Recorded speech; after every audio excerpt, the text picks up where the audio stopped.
اس لیے ایک اصول کہ اپنے کو ہر ایک کو اپنے سے افضل سمجھے، اس سے باہمی تعلقات بھی بہتر ہوتے ہیں، اس سے آپس میں محبتیں بڑھتی ہیں۔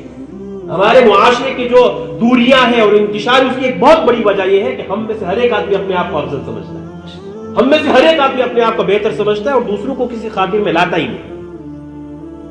تو اس کی وجہ سے برائیاں، اس کی وجہ سے توڑ، نا اتفاقی اور ناچاقی اور یہ گھر گھر کی لڑائیاں، اس کی بنیاد یہ ہے کہ ہم اپنے کو افضل سمجھتے ہیں اور دوسروں کو گھٹیا سمجھتے ہیں، ہر ایک کو اپنے سے افضل سمجھتے ہیں۔ اس لیے کہ اعتبار جو ہے نا وہ خاتمے کا ہے۔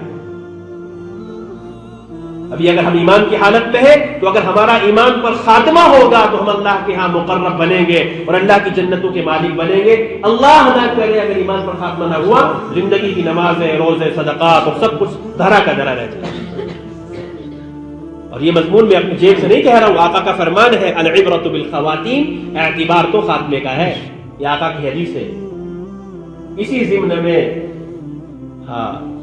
ایک واقعہ لکھا ہے جو غالباً مسلم شریف میں روایت موجود ہے۔ غزوہ خیبر کے موقع پر یہودیوں کا ایک چرواہا، توجہ رکھیے گا، یہ خاتمے کا اعتبار ہے کہ جس آدمی کا جیسا خاتمہ ہوگا، اور نبی علیہ الصلوۃ والسلام نے اسی لیے امت کو یہ تعلیم دی ہے اور اپنی دعاؤں میں اس دعا کو شامل فرمایا، اللہم انی اسألک حسن الخاتمہ، اے اللہ میں آپ سے حسن خاتمہ کو مانگتا ہوں۔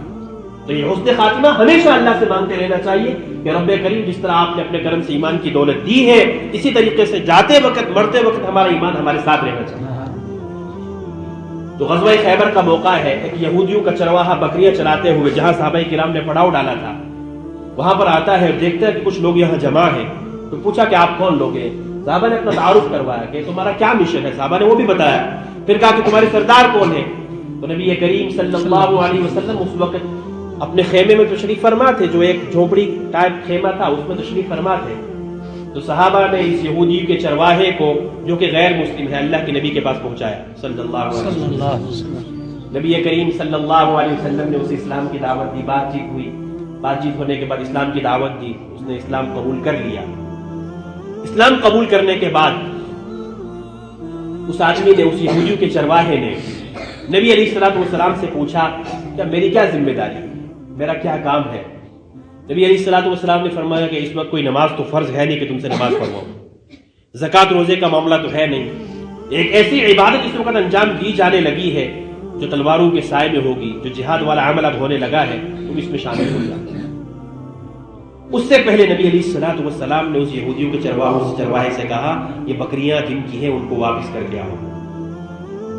یہاں پر ایک بات سمجھیے اور کیجیے، حالانکہ وہ بکریاں ان یہودیوں کی تھی جن کے ساتھ یہ جنگ ہونے والی تھی، جن کے ساتھ یہ معاملہ ہونے والا تھا۔ اگر اللہ کے نبی چاہتے تو کہتے لے آؤ بکریاں ہمارے پاس، کہ نہیں معاہدے کی بات ہے، تم ان کی بکریاں چلا رہے تھے، لہٰذا اصول اور ضابطے کی بات ہے کہ وعدہ خلافی نہیں ہونی چاہیے، تمہارا ان سے معاہدہ بکریاں چلانے کا تھا، تم اسلام قبول کر کے ہمارے پاس آ رہے ہو، لیکن بکریاں تو ان کی ہی ہیں، ان کو واپس کر کے آؤ۔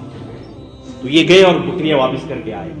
تو نبی علیہ الصلوۃ والسلام سے پوچھ رہے ہیں، اے اللہ کے نبی صلی اللہ علیہ وسلم، آپ مجھے جہاد والے عمل کے لیے کہہ رہے ہیں، یقینی طور ہے وہاں پر تو جان کے سودے لگنے ہیں، اگر میں شہید ہو گیا تو آپ میری ضمانت لیجیے۔